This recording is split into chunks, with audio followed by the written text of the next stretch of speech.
Hello everyone, this is part 63 of What If Naruto and Hinata trained together and a spark happened, and I hope you guys enjoy this video and to like, to subscribe, to share, and check out the playlist, to see more comment down below. Now let's start the intro. They call me a god. They call me a god. They call me a god. Join my membership, the perks are great. It's in the description. Guki had followed the trail of an incursion into the land of grass. The southern, wider portion of the country had been spared the worst of the war. Namikaze had recently heard that the land of earth was sending agents to towns in the region, to try to force the grass work with them, or to cripple smaller countries' remaining food production. He had been staying in the Seoul Inn in the small farming community. 3 days had passed since he sent his brother's messenger back. His vest and leaf shield were hidden in his backpack, as were his weapons. He doubted the locals would take kindly to having a leaf ninja in their town at the moment. After almost half of a week, the leaf jonin was beginning to wonder if the lead he had followed was bad. Then there was a cry of distressed surprise, followed by a loud voice covering the marketplace outside the hostel. Citizens of the land of grass, a nasally, high-pitched, yet definitely male voice carried into the building, and Guki quickly vacated his chair. As you know, the land of earth is engaged in a battle to prevent the tyrannical land of fire from spreading their influence any further into this part of the continent. Namikaze snorted in amusement at the bold-faced lie.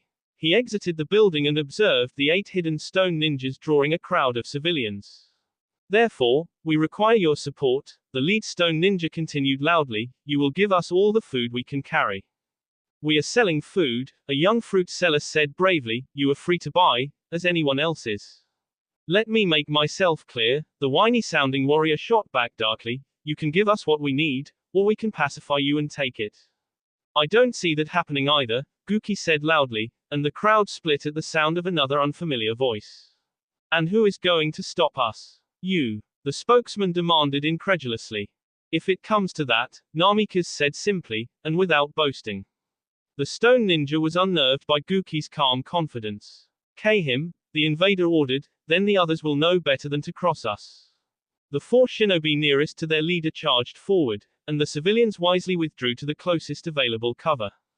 The leaf jonin watched impassively as the stone warriors drew a single kunai apiece. With practiced precision, each threw his blade at one of Guki's limbs. Guki hopped up, catching the daggers aimed at his arms, while his toes pushed the weapons targeting his legs into the ground. Standing on the partially buried kunai, he returned the other 2 blades to their owners, into their biceps as they had attempted to do to him.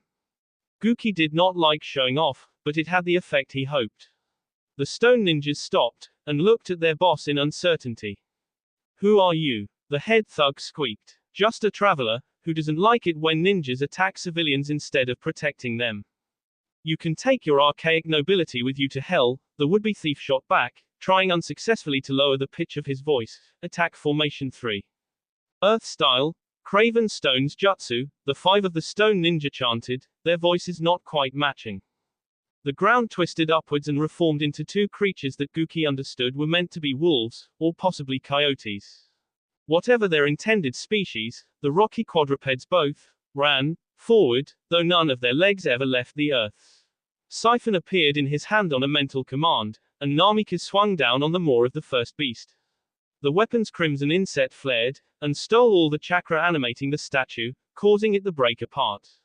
He swept the axe sideways and the second instance of the jutsu also failed.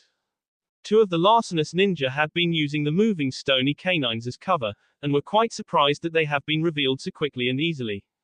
Guki's foot lashed out, connecting with the first shinobi's glass jaw, and the man went down, managing a pitiable whimper before he passed out.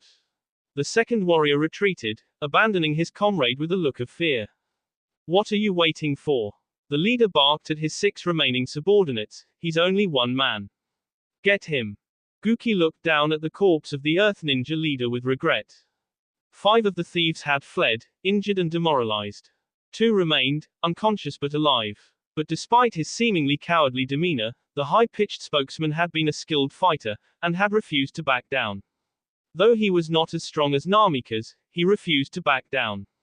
He ultimately resorted to taking one of the town's children hostage. After Guki rescued the girl, the stone shinobi began an advanced dotonjutsu that would have leveled most of the hamlet. Ultimately, he gave the leaf ninja no choice but to kill him. Guki began to go over the body for identification or orders, as the villagers began to drift back into the street. "We owe you our thanks, stranger," offered an older woman who Guki recognized as the local butcher. Then she backed off suddenly when Namikaze scowled and growled. Seeing her reaction, the Jonin forced himself to calm down. "I'm sorry," he said with genuine regret, "that was not directed at you." "What troubles you?" she asked carefully. In answer, Guki held up a bound stack of 1,000 ryo notes in his right hand, and a slip of paper in his left. "These," he waved his hand at the D and disabled invaders in disgust, "were under orders to come here and purchase food." "Then why did they try to steal from us?" a young man asked in confusion. "So they could finish their mission and keep the money for themselves," the butcher said sadly. Guki nodded. It's possible his subordinates were not aware of that they were disobeying orders, Namikaze noted dubiously, but given how easily they abandoned their mission, I expect they were aware of their crimes. Guki watched the three bound teens carefully. After the war came to an end, he received another message from the Konoha, this one by Falcon and sent by the third. Sarutobi requested that Guki return so he could witness his brother's appointment as the fourth, and also to receive a commendation for his own actions during the war. Namikaze declined. Again, he had stumbled onto another self-appointed mission, and had not been willing to abandon it. As he had been leaving the land of grass, traveling east, he ran into an interesting trio. He immediately recognized them, both from his contact with the Sannin, and from rumors he had heard from the Rain Country. His attempts to make contact with the younger ninjas had been aggressively avoided, but Guki refused to let them lose him. Finally, almost 2 weeks later and just after they all passed into the land of forest, the teens had decided to ambush him. They were undeniably skilled. Namikaze doubted there were more than a handful of leaf ninjas, excepting the Hyuga clan, who would not have fallen into their trap. But the Jonin had trained with their sensei's teammates and his sensei, so Guki knew what to expect.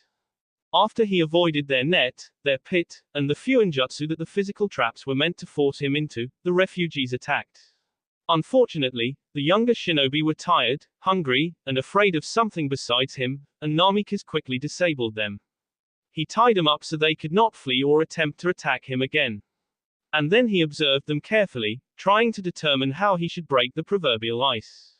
"What do you want with us?" Nagato demanded, his rinnegan practically glowing in rage. The older shinobi noticed the other young man mouthed the same words, but silently. "I just want to talk," Guki answered openly. "I have heard about your three, both from Jiraiya-san, and from those you have helped around the rain grass border. I wondered what kind of mission brought the Akatsuki leaders so far from the normal range. And, frankly, I've been a bit starved for conversation." "You know Jiraiya-sensei," Konan said carefully, her amber eyes studying his features. "Not so well as I know the other two Sannin," Namikaze admitted, "but our paths have crossed more than once." He spins an amusing yarn. The three teens absorbed that thoughtfully. "If I untie you, are you going to try to run?" Namikaze asked neutrally. "No." Konan shook her head, "I'm not quite sure I trust you, yet. But you've proved it won't do any good." Nagato and Yahiko looked at her in perfectly matched expressions of dismay, and then both went back to glaring at Guki. The Leaf Jonin had heard enough to think Yahiko's actions were out of character. As he considered that, he noticed the orange-haired youth also now possessed the multi-ringed blue eyes of his teammates Kekkei Genkai. "I had not heard that you had the rinnegan as well," Guki said to Yahiko, who pointedly ignored him. "When did you gain that dojutsu?" "After the S of the Akatsuki," Nagato answered harshly, and again Yahiko mimicked his words without making a sound. "The S of the Akatsuki," Guki prompted in genuine distress. "When? How did this happen?" "Hanzo decided that we had become more annoying than useful," Konan began, tears coming unbidden to her eyes. Guki sat down beside them, listening with dismayed interest. "Mercy, please," the bandit pleaded pitiably, dragging himself back with one hand while he held his other defensively in front of his throat. "Who will take care of my daughters? You should have considered that before you began stealing from caravans," the masked warrior said darkly, lifting his katana. The blade seemed to buzz as it plunged towards the thief's neck. But it stopped with a resounding clang, as the broad flat head of a familiar axe appeared between the Anbu operative and his target. What do you think you're doing? Guki snarled angrily at his fellow leaf shinobi. Completing my mission, the anonymous warrior shot back, assuming a defensive position. And as soon the two ninjas' attention was shifted away from him, the bandit scampered away, and vanished into the brush. Your mission involves a fallen opponent who is begging for mercy. Namikaze's anger grew sharper. He is a bandit, the special ops shinobi said simply as if it answered everything. That group has never anyone, the Jonin sounded offended, they stole only to feed their families, and only because our war took away the jobs. You could have taken them into custody. The Leaf is not a charity. Our prison is full enough with valuable prisoners. Easier to just eliminate them. And leave the children orphaned, probably to die of starvation without the meager means these men provided. Guki demanded, incredulously. The Anbu agent shrugged. Is this my brother's policy? Is this the kind of Hokage he is? The masked ninja snorted in amusement. No, my orders come from Danzo-sama. He sometimes acts parallel to the Hokage, for the good of the village. Guki's rage lessened a tiny bit at the admission. What are you going to do, Namikaze-san? The Anbu member queried impassively. Take me back to the village, and try to have me held accountable for this crime. Your word does not hold the weight it once did. You are as likely to end up in prison as I am. What? Namikaze snarled again. Most of the Jonin Council considers you a deserter for not returning to assist during our war. It has taken all of the Hokage's influence to avoid declaring you a missing ninja. If you insist on trying to gain justice for this trash, I can just claim that you are lying, using me to try to get back into the good graces of your brother. Guki had heard enough. Siphon flashed out, but at the last instant, the Jonin reversed the axe, striking the unsuspecting M with blunt back end of the weapon. The Anbu operative dropped like rock, the welt on his neck visible even through his uniform. Guki bent over to make sure he was still breathing. Then he took the warrior's mask. He snapped it in two, and dropped one half back on the unconscious Tokujo's chest. Kohaku Zoshin. Guki paused as the emphasized name carried out of the woods to his north. He had not heard anyone moving through the forest, which meant the owner of the voice was probably a ninja. And likely the target as well. Though he was due to meet up with Kohaku and Nagato in less than 1 hour, his curiosity was piqued. And he also wanted to be sure that whoever it was would not find the small cottage he shared with his 2.5 protégés. Namikaze padded silently forward, circling around and listening to the debate between a woman he presumed to be this Kohaku Zoshin, and the man she identified as her former sensei. The woman's name sounded familiar, but he could not place it. And when the kunoichi came into view, he knew that he had never seen her before. Her short, almost navy hair hung wildly around her face, and though of average height, she had above-average curves, which her clothing seemed designed to accentuate. He watched the exchange between Kohaku and the impatient tracker. Despite the lack of headbands on any of them, due to their styles, he was fairly certain they were all hidden grass shinobi. He drew closer, watching as she backed her second opponent towards the circle of jutsu users, while deliberately avoiding K-strokes. Suddenly she stumbled, her eyes going blank and her neck and shoulders tensing in agony. Kohaku tried to remove the genjutsu afflicting her, but failed, and the melee fighters took her down. They threw a net over her, and then, when she attempted to retrieve a kunai, one of them stomped on her wrist with unnecessary force. Guki heard a sickening crunch, and estimated that both of the younger woman's forearm bones had been broken. That settled it for the Leaf Jonin. He had been hesitant to intervene, not only to preserve his stealth, but also because he was uncertain which side was in the right. The girl had named herself a renegade, and the force sent to capture her was not out of order. But she had gone out of her way to avoid them, and they repaid her with cruelty. That was unnecessary, the hunter's leader, Kohaku's teacher said angrily. I quite agree, Guki said harshly. Who are you? The man holding the net demanded. I have no name for the likes of you, Namikaze said softly, quoting one of the books Conan had lent him. He expected the line was a little cliché, but it amused him anyway. One of the outer ring of ninjas had kept his attention focused firmly on Kohaku. Guki struck him before he responded to the verbal exchange between Namikaze and his comrades. 6 left, the Leaf soldier noted, only 2 represent a tactical threat, but I also have to protect her from them. Kaiten, curling flames jutsu, the grass ninja furthest from Guki called loudly, and 2 loops of red fire spun towards Kohaku's rescuer. Guki dodged to his left, intentionally bumping the man holding the net. The bindings loosened enough for Kohaku to kick the off-balance grass ninja, who returned the kick weakly. The fire arcs continued to track him, so Guki summoned Siphon, see apart the jutsu, and then the hilt of the axe into the temple of his melee opponent. He crumpled, and the ropes went s. Stay still, Guki advised the young woman, and then he darted away. As he ran towards the ninja who had launched the fire attack, he threw his axe sidearm at one of the hunters who was continuing to focus on Kohaku. Namikaze gestured, and the axe vanished back to his new home. The first dangerous target was completing his second jutsu when Guki slid into unarmed range.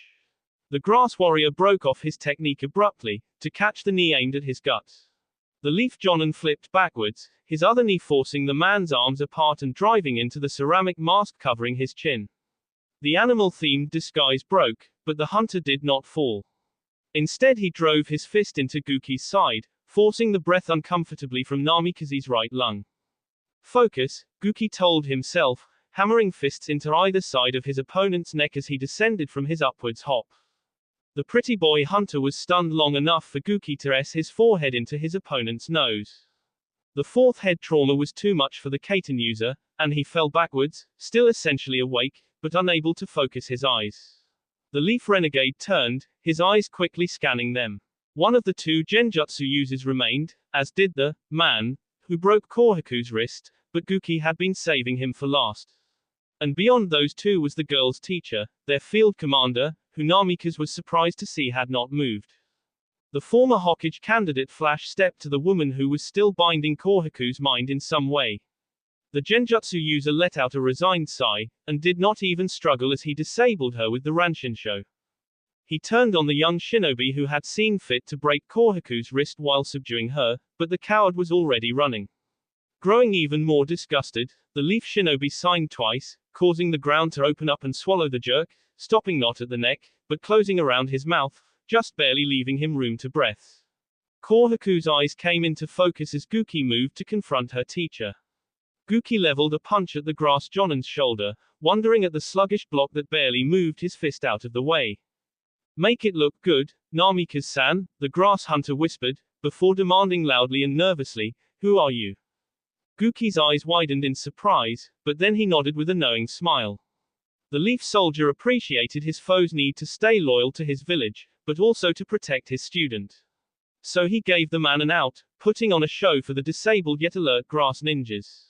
Namikaze let the hunter land a decent blow to his left ear, before knocking out the man with solid hit to the stomach. Even as the grass jonin lurched forward, Guki raced back to the renegade kunoichi. We should get some distance between us, before they recover, he told her, taking her uninjured hand, drawing her to her feet. It was then that she noticed the grass hunters were all still breathing. He pulled her gently and they vanished into the woods.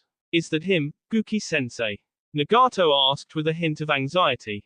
Namikaze nodded, as the 2 men studied their target. The renegade ninja was huge, taller than either of them and probably weighed as much as both of them combined.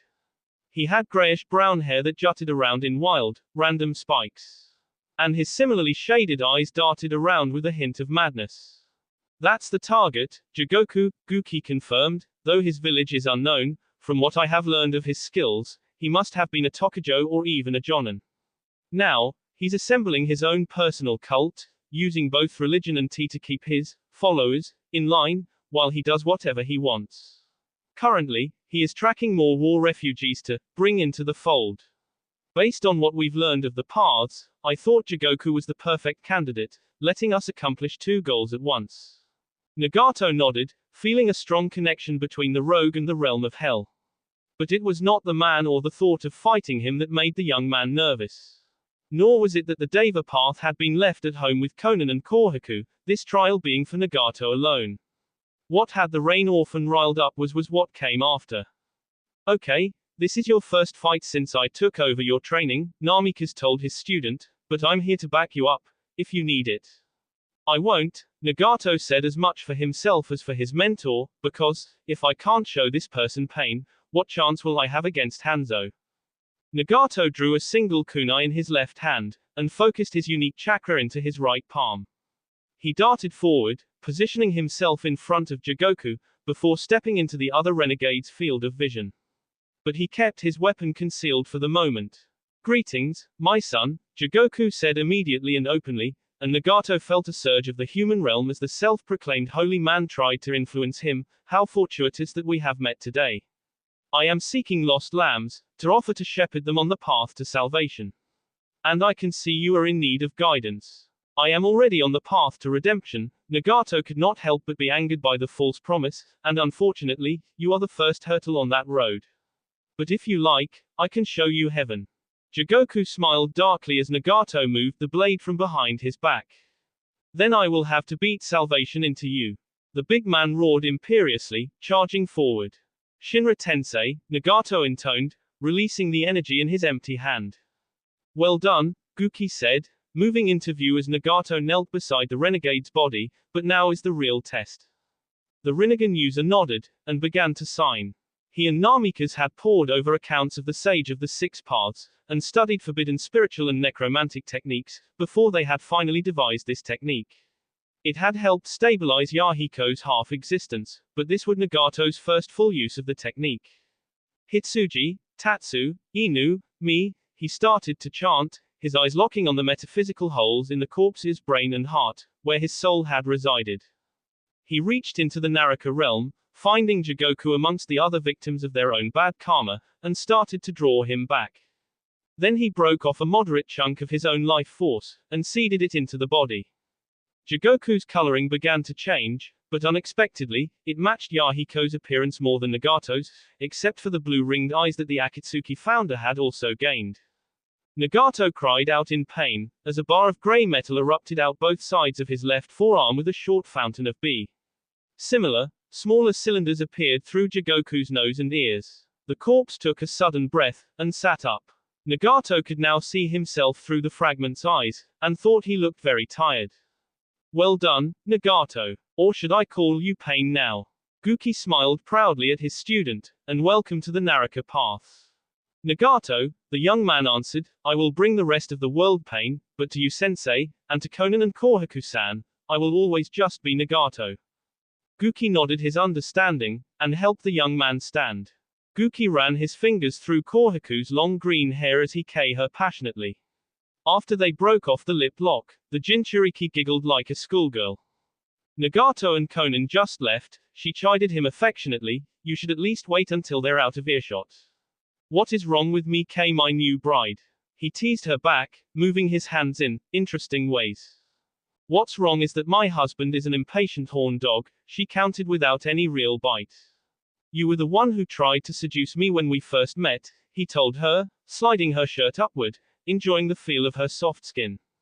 "And given everything I've seen since, I'm very surprised you turned me down," she blushed, embarrassed by her past actions. "What kind of person do you take me for?" he said in mock hurt. "No matter how attractive you might make yourself, I wouldn't do this if I didn't love you, heart, mind, and soul." Kohaku kei him again, as if desperate to convey how thoroughly she returned his sentiments. Guki's hands moved down to her skirt, until they were interrupted by the loud clearing of a throat. Instantly the couple was on opposite sides of the room, and Kohaku's clothing was back in place and completely unruffled. Guki found the source of the noise as he was moving. A familiar brown toad was standing outside the window, staring at them impatiently. The grass Jinchuriki followed his gaze, and she frowned at the amphibian in confusion. "A messenger, from my brother," he explained, annoyed. "Just wait here, I'll find out what it wants and get rid of it." In his anger and haste, Namikaze almost used substitution to get outside, but instead used the door. As he approached the toad, the familiar started to speak, but the leaf Jonan see him off, holding up his hand both to forestall the toad and to let him study it. "You are a fully bonded courier, right?" the human demanded. The messenger toad nodded, looking insulted. "And you cannot reveal my location without my permission, right?" Another quick bobbing of the animal's head answered the question. "You do not have my permission," Guki said darkly, clear. Of course, the toad could not help but shudder. "Give me the letter," Minato's brother said in resignation. It's not a letter, Namikaze Dono. It's a communication jutsu scroll. Guki blinked in shock, and pursed his lips in thought. Alright, thank you for telling me, he regretted, slightly snapping at the toad. He took the parchment, and despite the Namikaze's change in demeanor, the toad hopped away as quickly as he could. Guki sat down on the grass, and began to carefully lay out a web of fuinjutsu. He placed seals to prevent Minato from tracking the location of the scroll, and to mask the view of the area around him. He reinforced the techniques so that if someone else piggybacked the connection, he would be alerted to any attempts to bypass his wards. Satisfied with his precautions, he unfurled the scroll, and placed a B thumbprint on the last kanji in the long string of characters. A moment later, a perfect 1-foot-tall representation of Minato stood before him. His younger brother was wearing normal ninja attire, except with a flashy white greatcoat with a flame pattern. And he wore the Hokage's official hat of office. Brother, Guki Nisan. After exchanging openings, the two men continued to stare at one another. Anarchy, why haven't you come back? Minato flinched first. I'm on vacation, right? Even taking into consideration all the things you were rumored to have done in the war as working, your leave time ran out months ago. So, Guki countered, it's not like I collected any pay while I was gone. Besides, I have other things to do, and the village is getting along fine without me. That riled up Minato. The professor and I have been covering for you, but many on the Jonin Council are demanding that you be declared a missing nin. Go right ahead, Guki shrugged. I haven't thought of myself as a leaf ninja since I broke Kuma's mask. That was you. The younger brother queried thoughtfully, but why would you do that? You were always the most loyal to the leaf. After what I have seen, I can no longer consider just the leaf. Nor am I willing to turn a blind eye to the darker elements in your ranks, the elder Jonin answered. Then his expression softened, and he asked, let's say I did come back. But I brought with me a handful of renegades from other villages. Could you guarantee them freedom, safety, and protection? That depends on what they have to offer in return, the fourth answered, uncertainty apparent in his voice. Unfortunately, that is what I thought you would say. You are a good man, brother, and I'm sure you have done the best you can for the village. But you have to play politics with the elders, the council, the daimyo, and the other villages. And I can't come back, not until you can at least promise me my friends will be treated right.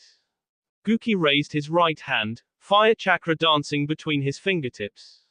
Wait, Minato pleaded, there is. Goodbye, Minato. I understand you will do what you have to do. The illusion of the younger Namikaze started to protest, as the elder shinobi lit the parchment. Guki hurried back inside, and all but dove into his wife's arms. He held her tightly, as a single harsh breath shook his body. Wait, Minato pleaded, there is another reason I want you to return. He trailed off as the jutsu ended. You're going to be an uncle. Minato Namikaze addressed the Jonin Council with a look of resignation. The fourth Hokage looked to the third, but Hiruzen could only incline his head and gave the younger man a supportive look. It is with great displeasure that I must now name Guki Namikaze, former Jonin of the Hidden Leaf Village, a renegade shinobi. His name will be recorded in the bingo book as an S-rank criminal deviant. He is to be approached with extreme caution. Guki stared at the corpse with grim resignation. He had always had sympathy for smaller bandit groups, having seen too many people forced to steal to survive after the war. And that acceptance had only grown in the few weeks since he had been officially named a renegade. But the tolerance waned with respect to those who used excessive violence in their illegal redistribution of wealth. The former ninja who lay dead before him was not only a thief and he was also a no-nah. Or rather had been those things. Namikaze was unwilling to let him go with a warning as he had the others, believing that the man would have victimized others again. After the 7 of them had finished educating the aggressive bandits about the error of their ways, Guki had sent Kohaku and the others back. Even if this man's crimes had condemned him to death, the Leaf Renegade wanted to give him something resembling a proper burial. The time he had spent with Nagato had heightened Guki's awareness of the cycle of reincarnation and enlightenment. What the hell happened here? A brash voice demanded, breaking Namikaze's reverie. 4 figures had exited the forest into the clearing that had served as the bandits' base. The 3 younger ninjas were unknown to him, though the white eyes marked the tallest of them as a Hyuga. But the last of them was definitely known to him. You. Homura Mitokado almost sputtered in amazement as he recognized the renegade. Homura-sensei. The lone kunoichi of the team prompted cautiously, what is it? Do you know him? That is Guki Namikaze, Sakura-chan, the elder answered. The other members of his team all gasped, recognizing the name even if they had not memorized his face. Great, the non-Hyuga youth said happily, here I thought we'd just be taking out some mooks, and we get a grade S opponent instead. As he spoke, hints in his voice and face clicked with Guki, and he realized this must be Hiru's and Sarutobi's elder son, Ichibei. Without waiting for orders, the Tokujo dove forward, freeing his longsword from its scabbard. Guki pushed aside the attack easily with his empty hand, and jabbed his palm into the younger man's solar plexus, sending him flying back. The young woman named Sakura caught her flying teammate, while Homura and the Hyuga raced towards him. Namikaze avoided the white-eyed Jonan's glowing fingertips, and blocked Homura's taijutsu. Guki did not want to fight his former comrades, so he started on the defensive. But simply dodging the two Jonan would never get him anywhere, so when a chance came, he took it. Both Homura and Hyuga aimed blows at his chest, from opposite sides. Namikaze slipped out from between them, but grabbed the Hyuga's wrist and forced his glowing fingertips into Homura's left elbow before the younger ninja could shut off his gentle fist. Homura's left hand went limp, but for good measure, the renegade drove his elbow into the elder's left bicep, cracking the bone underneath. Sakura got Ichibei sorted out, and Guki realized if he did not hurry it might be 4-on-1 instead of 2-on-1. So when the Hyuga warrior lashed out again, Namikaze dropped low, and wrapped his arms around the younger man's waist. He threw himself backwards, dragging the loyal Jonan over him, and the Hyuga's head, neck, and shoulders into the ground. Guki let go, and the newly led Jonan flopped to the side, unconscious. A suplex, Homura noted, switching to kicks now that one of his arms was disabled, that's highly unconventional. But very effective against an opponent who is too rigid in his thinking, the renegade shrugged, sliding around the Mitokado's extended right foot and catching the older man by the throat, Ranshinsho. Homura's body jerked, and when Guki released him, he fell limply, unable to control his limbs. Hisashi-sensei, Ichibei was on him almost immediately, livid over the injuries to his friend and his mentor. He viciously at the rogue, but Namikaze slipped easily around the imprecise strikes. Meanwhile, the kunoichi named Sakura was frozen in fear and indecision. Her blonde hair fluttered as her head darted between her three allies, trying to decide if she should help Ichibei or one of the injured men. Guki twisted the blade from Sarutobi's grip, and the younger warrior continued lashing out with his hands and feet. His attacks became more precise, and he landed a pair of moderate blows on Guki's left arm. Rather than risking the third son getting lucky, Namikaze swung his pilfered sword at its owner's left leg, hoping to drive the leaf berserker back. Guki remembered Tsunde's warning that while a Ranshinsho applied to the skin would temporarily disrupt or even randomize muscle control, discharging it directly inside the body could cause permanent nerve damage. Whatever the attack had done to his leg, Ichibei ignored it, still striking with his fists. Guki considered summoning Siphon, but could not divert his attention from Ichiba's wild attacks long enough. Then the youth hit the renegade's chin hard enough to rattle his teeth, and Namikaze decided he could not delay any longer. Kaiten, cauterizing blade, Guki stated, sending fire chakra into his borrowed sword.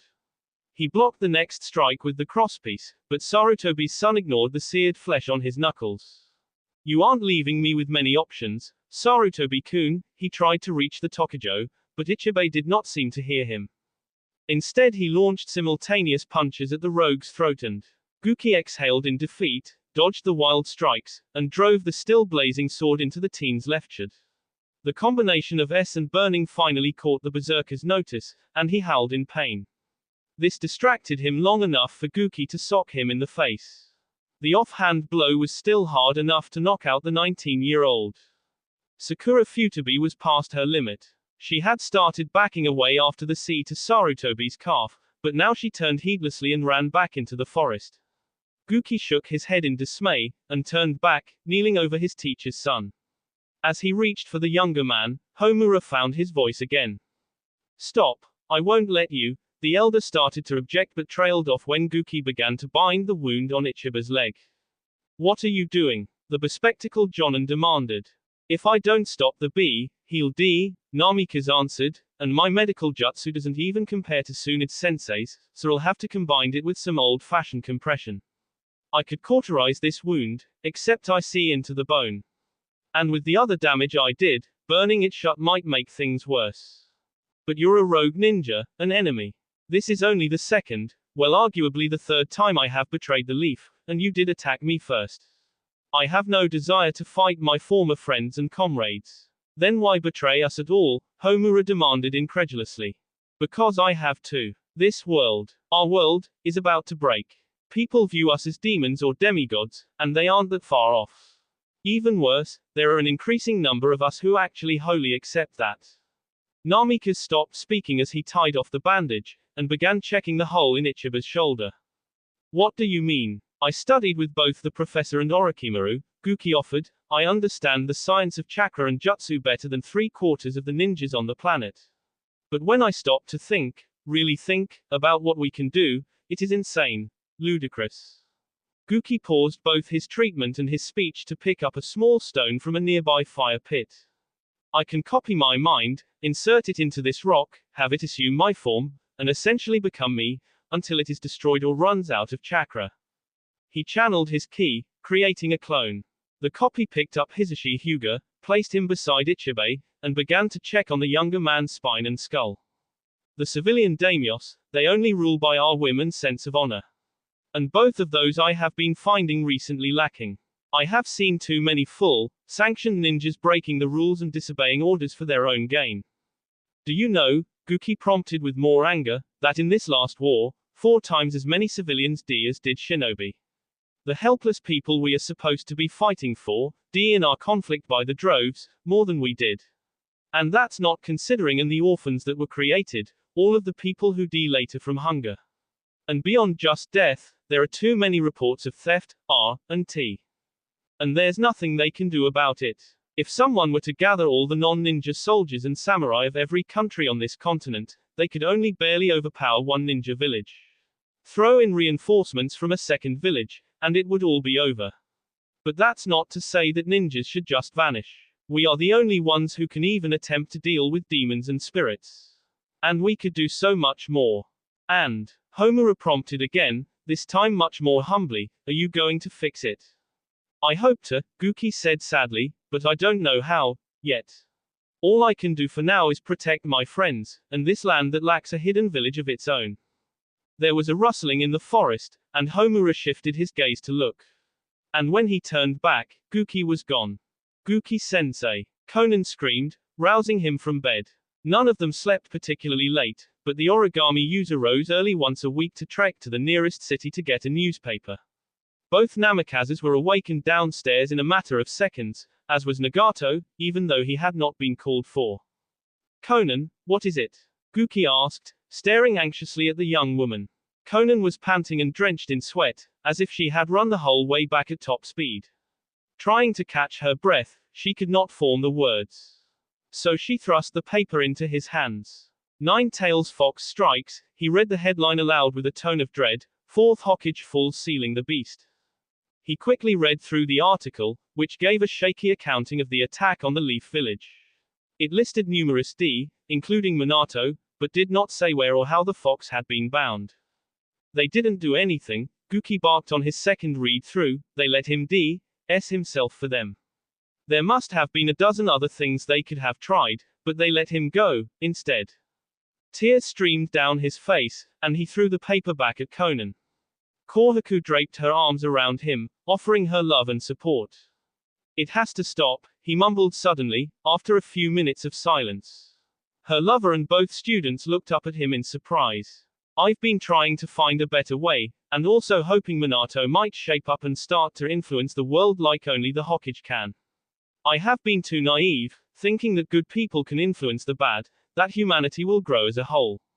No, there is only one way this world will become a place where mortals can live without fear of random supernatural beings playing with them on a whim. We will have to make it that way. Kohaku nodded. We are with you, sensei, Nagato said. Good. Guki seemed to recover slightly with their show of support. In that case, I think our first step has to be for you two to go with Madara Uchiha. Nagato and Conan drew back in surprise. I know, but he will end up being either our greatest hindrance, or a vital tool.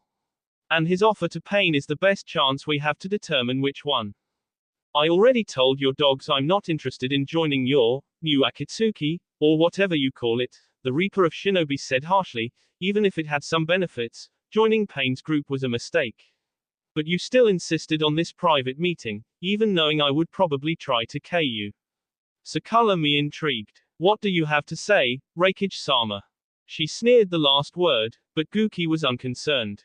Whether or not you join me is up to you, he said openly, but I have been looking for you from a long time, Narumi-chan. How do you know that name? She snarled to cover her surprise. I fully expected that you would not recognize me, considering how quickly you ran out of that dining room, he answered gently, but I heard all about you from the innkeeper. And I have something that I believe belongs to you. He opened one of the pockets on his vest, and took out a small swatch of silk. He unwrapped the item carefully, and extended it to her. She reached for it hesitantly, but did not move any closer, frozen in rush of emotion. My mother's locket, as the rage flooded from her voice, she sounded 10 years younger. How do you have it? I met a certain hidden stone chunin who was enamored with his own good looks, and had a nasty habit of stealing a trophy from each of his conquests. I took this from him, and disabused him of the practice. So let me guess, her suspicion returned, and she tightened her left-hand grip on the griffin's claw. I agree to work for you, and you'll give this back to me, someday. Guki walked over to her, shaking his head kindly. He placed the brooch in her still extended hand, and gently closed her fingers. This is not a bargaining chip. I returned to that town after I recovered it, but you were already gone. I recognized Conan's description of when we're in the Akatsuki. She saw you one time, unmasked, changing. So as soon as I could, I had Kohaku and Pain bring you to me. I do want you to be my general. I believe that our goals are compatible, and that your power would be of great help to us. But as I said, that is your choice. Whatever your answer, the locket is yours, and you are free to leave at any time. She studied him, and he stood before her, totally relaxed. She could have K him with a single stroke, but she could not even find a hint of tension in him. What's your end game? She asked openly, dropping her guard slightly. To create a world without war and remove the social and political caste known as ninja, he answered, then expounded, your stated goal is to K all shinobi. I only wish you to change the word, K, to destroy. What's the difference? She demanded, a hint of doubt returning. Ninjas will be given 3 options. They can become my soldiers, forswearing their individual fame and pledging to follow my code of conduct, on the penalty of death. Or they can be decommissioned, have their knowledge of jutsu removed and their tenketsu scarred. If they will not agree to either of those options, then they will die. Why go to such lengths? She prompted reasonably. Because I do not like to K, he said, and because there are certain things that can only be dealt with by those with our skills. I have heard that you call ninjas demon spawn. And I do not disagree. But demons are also demon spawn. And without some way to control them, thing would go back to the way they were before the modern age. It would be impossible to have a city of more than 100 people, because some spirit would come along and destroy it. Or worse. And no matter how badly you think of this world, even you must realize that that would be undesirable, to say the least. She thought on his words, and then lowered the tip of her trident to the floor. What? Where do we begin? She asked hopefully. A certain noble in the grass country, whose acquaintance I made during the war, is demanding we step up our timetable for that country. It is risky, but I gave him my word. However, before we can send troops into the grass, we will need certain assurances that their allies will not intervene. That will be all for this video. Be sure to like, subscribe, share, and comment down below for more videos. Goodbye.